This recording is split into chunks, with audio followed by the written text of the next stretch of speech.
નમસ્કાર મિત્રો, હું શાલિની પટેલ, પેટા પ્રાદેશિક રોજગાર કચેરી નડિયાદ.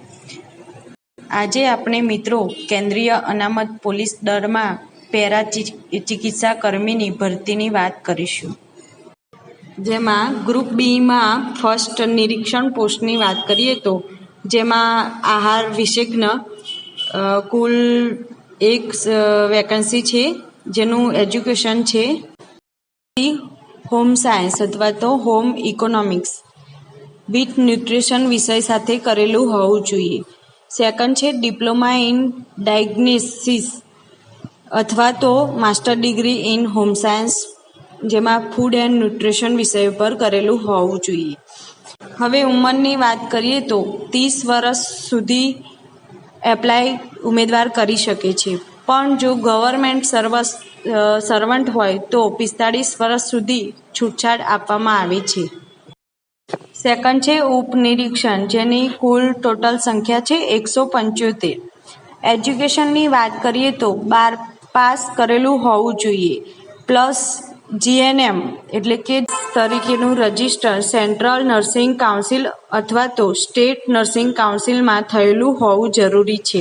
હવે ઉંમરની વાત કરીએ તો 30 વર્ષ સુધી ઉમેદવાર એપ્લાય કરી શકે છે, પણ જો ગવર્મેન્ટ સર્વન્ટ હોય તો 5 વર્ષની છૂટછાટ આપવામાં આવે છે. થર્ડ, ઉપનિરીક્ષક રેડિયોગ્રાફર, ટોટલ વેકન્સી છે 8.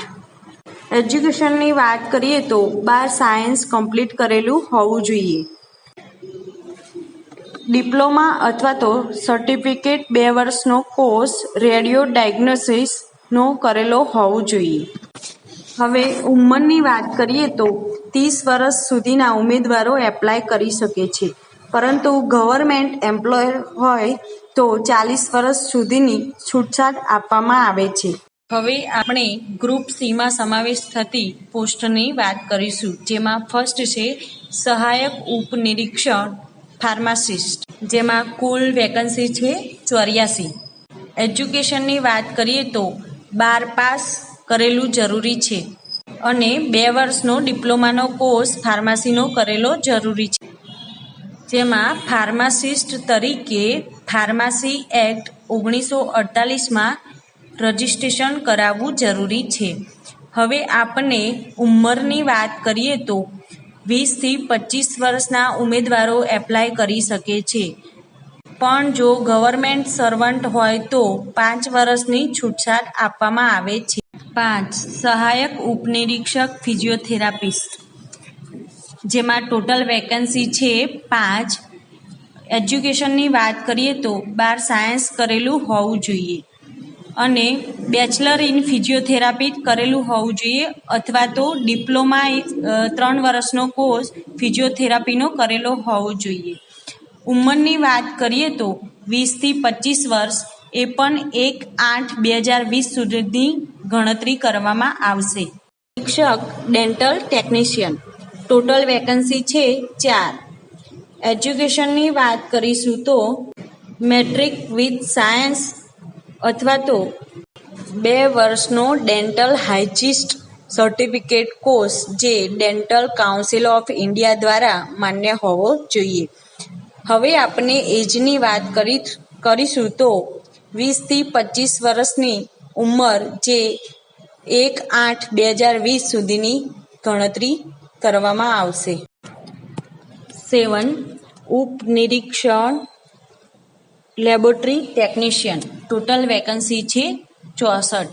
હવે એજ્યુકેશનની વાત કરીએ તો મેટ્રિક વિથ સાયન્સ કરેલું હોવું જોઈએ અથવા તો ડિપ્લોમા કરેલું હોવું જોઈએ. કેન્દ્ર સરકાર અને રાજ્ય સરકારની માન્ય સંસ્થામાંથી મેડિકલ લેબોરેટરી ટેકનિશિયનનો સર્ટિફિકેટ કોર્સ કરેલો જરૂરી છે. હવે ઉંમરની વાત કરીએ તો 20 થી 25 વર્ષ, એ પણ 1/8/2020 સુધીની ઉંમર ગણવામાં આવશે. 8. સહાયક ઉપનિરીક્ષણ ઇલેક્ટ્રોકાર્ડિયોગ્રાફી ટેકનિશિયન, ટોટલ પોસ્ટની સંખ્યા છે 1. એજ્યુકેશનની વાત કરીએ તો મેટ્રિક વિથ સાયન્સ સાથે પાસ કરેલું હોવું જોઈએ.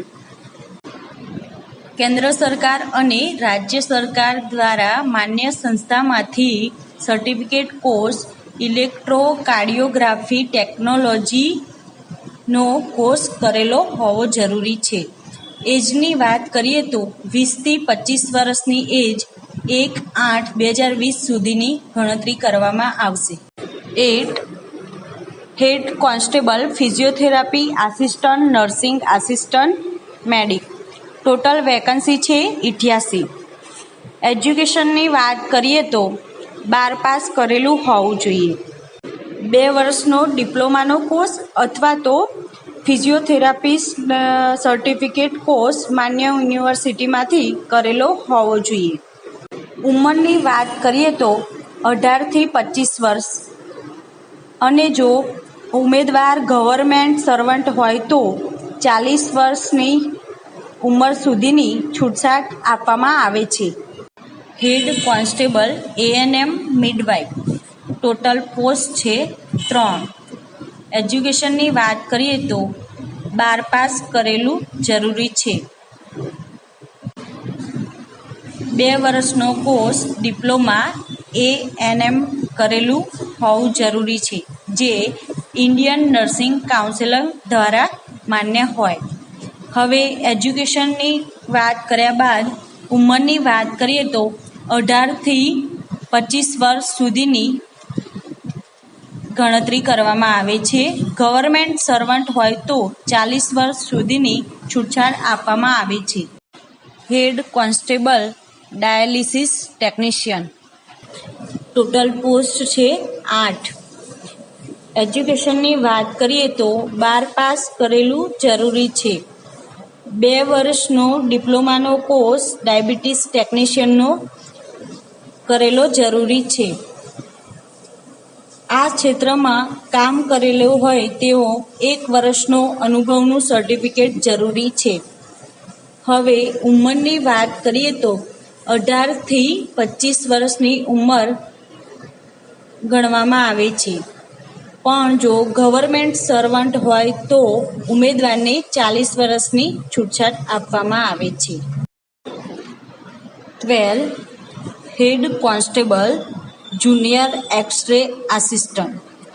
ટોટલ વેકન્સી છે 84. એજ્યુકેશનની વાત કરીએ તો મેટ્રિક વિથ સાયન્સ કરેલું જરૂરી છે. ડિપ્લોમા અથવા તો કેન્દ્ર સરકાર અને રાજ્ય સરકારના માન્ય સંસ્થામાંથી રેડિયો ડાયગ્નોસિસ સર્ટિફિકેટ કોર્સ કરેલો જરૂરી છે. હવે એજ્યુકેશન બાદ ઉંમરની વાત કરીએ તો 20થી 25 વર્ષની ઉંમર તારીખ 1/8/2020 સુધી ગણતરી કરવામાં આવશે. 13. Head constable laboratory assistant. Total post છે 5. એજ્યુકેશનમાં જોઈએ તો મેટ્રિક વિથ સાયન્સ કરેલું જરૂરી છે. રાજ્ય સરકાર અને કેન્દ્ર સરકાર માન્ય સંસ્થામાંથી લેબોરેટરી આસિસ્ટન્ટનો સર્ટિફિકેટ કોર્સ કરેલો જરૂરી છે. ઉંમરની વાત કરીએ તો 20થી 25 વર્ષ, જે 1/8/2020 સુધીની ગણતરી કરવામાં આવશે. Head constable electrician. Total post છે 1. એજ્યુકેશનમાં મેટ્રિક પાસ કરેલું હોવું જોઈએ. સરકાર માન્ય સંસ્થામાંથી ડિપ્લોમા ઇન ઇલેક્ટ્રિશિયન કરેલું જરૂરી છે. ઉંમરમાં જોઈએ તો 20થી 25 વર્ષ, એ પણ 1/8/2020 સુધીની ગણતરી કરવામાં આવશે. 15. Head constable steward. Total post છે 3. એજ્યુકેશનમાં જોઈએ તો મેટ્રિક પાસ કરેલું જરૂરી છે અને diploma in food and beverage સરકાર માન્ય યુનિવર્સિટીમાંથી કરેલું જરૂરી છે. ઉંમરની વાત કરીએ તો 18થી 23 વર્ષ, એ પણ તારીખ 1/8/2020 સુધી. કોન્સ્ટેબલ મસાલચી. ટોટલ પોસ્ટ છે 4. એજ્યુકેશનમાં મેટ્રિક પાસ કરેલું હોવું જોઈએ પ્લસ 2 વર્ષથી વધારે એક્સપિરિયન્સ હોટલ અને રેસ્ટોરન્ટનો હોવો જરૂરી છે. ઉંમરની વાત કરીએ તો 18થી 23 વર્ષ તારીખ 1/8/2020 સુધી ગણતરી કરવામાં આવશે. કોન્સ્ટેબલ કુક ટોટલ પોસ્ટ છે 116. એજ્યુકેશન છે matric pass plus 1 year experience as cook. ઉંમર છે 18થી 23 વર્ષ તારીખ 1/8/2020 સુધીની ગણતરી કરવામાં આવશે. 18 કોન્સ્ટેબલ સફાઈ કામદાર ટોટલ વેકન્સી છે 121. એજ્યુકેશનમાં મેટ્રિક પાસ કરેલું હોવું જરૂરી છે પ્લસ હિન્દી અને ઇંગ્લિશ તેમજ લોકલ ભાષાના જાણકાર ઉમેદવાર હોવા જોઈએ. શારીરિક રીતે સક્ષમ ઉમેદવાર હોવા જરૂરી છે. ઉંમરની વાત કરીએ તો 18થી 23 વર્ષ 1/8/2020 સુધીની ગણતરી કરવામાં આવશે. કોન્સ્ટેબલ ધોબી ટોટલ પોસ્ટ છે 5. એજ્યુકેશનની વાત કરીએ તો મેટ્રિક પાસ જરૂરી છે પ્લસ 1 વર્ષનો એક્સપિરિયન્સ ધોબીનો હોવો જરૂરી છે. ઉમેદવાર શારીરિક રીતે સક્ષમ હોવું જરૂરી છે. ઉંમરની વાત કરીએ તો 18થી 23 વર્ષ તારીખ 1/8/2020 સુધીની ગણતરી કરવામાં આવશે. 20 constable water career total post છે 3. એજ્યુકેશનની વાત કરીએ તો મેટ્રિક પાસ જરૂરી છે. એક્સ આર્મી મેન પણ આ અરજી કરી શકે છે. તેમજ ફિઝિકલ અને મેડિકલ સ્ટાન્ડર્ડના જનરલ ડ્યુટી માટેના માપદંડો પણ જરૂરી છે. હવે ઉંમરની વાત કરીએ તો 18થી 23 વર્ષના ઉમેદવારો અરજી કરી શકે છે, પરંતુ 1/8/2020 સુધીની ગણતરી કરવામાં આવશે. કોન્સ્ટેબલ ટેબલ બોય વેકન્સીની સંખ્યા છે 1. એજ્યુકેશનની વાત કરીએ તો મેટ્રિક પાસ હોવું જરૂરી છે અને 1 વર્ષનો એક્સપિરિયન્સ હોટલ અથવા તો ડિફેન્સ સર્વિસમેન ઓર અધર ઓફિસ મેન્સમાં હોવો જરૂરી છે. ઉમેદવાર મેડિકલી ફિટ હોવું જરૂરી છે.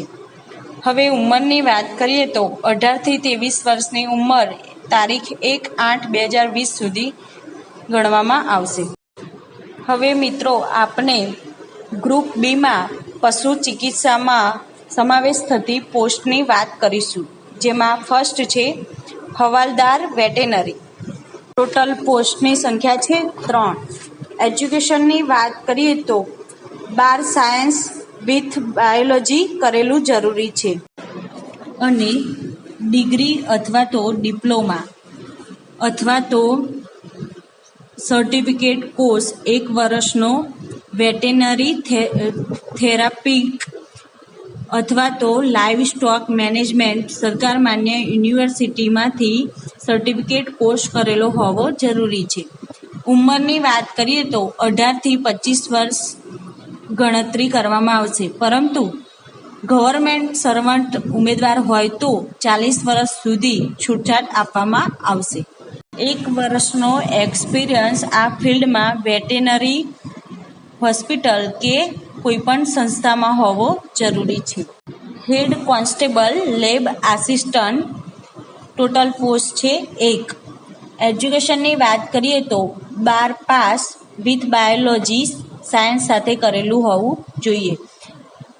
2 વર્ષનો ડિપ્લોમાનો કોર્સ અથવા સર્ટિફિકેટ કોર્સ વેટેનરી લેબ ટેકનિશિયનનો કરેલો જરૂરી છે. 1 વર્ષનો એક્સપિરિયન્સ લેબ ટેકનિશિયન કોઈપણ હોસ્પિટલ કે કોઈપણ સંસ્થાનો જરૂરી છે.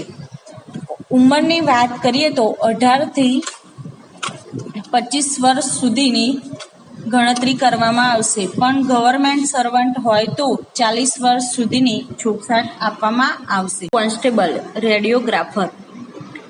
ટોટલ વેકન્સીની વાત કરીએ તો 1. એજ્યુકેશનની વાત કરીએ તો 12 pass with biology pass out કરેલું હોવું જોઈએ. ડિગ્રી અથવા તો ડિપ્લોમા સર્ટિફિકેટ કોર્સ વેટેનરી રેડિયોગ્રાફર તરીકે કરેલું હોવું જોઈએ. 1 વર્ષનો એક્સપિરિયન્સ રેડિયોગ્રાફર તરીકે કોઈપણ હોસ્પિટલ અથવા તો કોઈપણ માન્ય સંસ્થાનો હોવો જરૂરી છે. હવે આપણે મિત્રો એપ્લિકેશન કઈ રીતના કરવી તે અંગેની વાત કરીશું. એપ્લિકેશન કરવાની છેલ્લી તારીખ છે 31/8/2020. સૌપ્રથમ ઉમેદવારે પોતાનું એપ્લિકેશન ફોર્મ ભરી જરૂરી ડોક્યુમેન્ટ એટેચ કરીને પોસ્ટ ઓફિસમાં દ્વારા અગાઉ જણાવેલ એડ્રેસ ઉપર મોકલવાનું રહેશે. એપ્લિકેશન કવર ઉપર central research police force paramedical staff exam 2020 પછી પોતે એપ્લાય કરેલ પોસ્ટનું નામ, ત્યારબાદ address, DIGP ground centre, CRPF Bhopal, village Bangrasia, taluka Huzur, district Bhopal. અરજી કવર ઉપર જણાવેલ માહિતી લખવામાં આવશે નહીં તો ઉમેદવારની અરજી માન્ય ગણવામાં આવશે નહીં, જેની ઉમેદવારે નોંધ લેવી. અરજી કરવાની લાસ્ટ ડે 31/8/2020 છે. તે પછીની ડેટમાં જો પોતાની એપ્લિકેશન મળશે તો તે પણ માન્ય ગણવામાં આવશે નહીં, જેથી ઉમેદવારે કાળજી રાખીને એપ્લિકેશન વહેલી તકે કરી દેવી.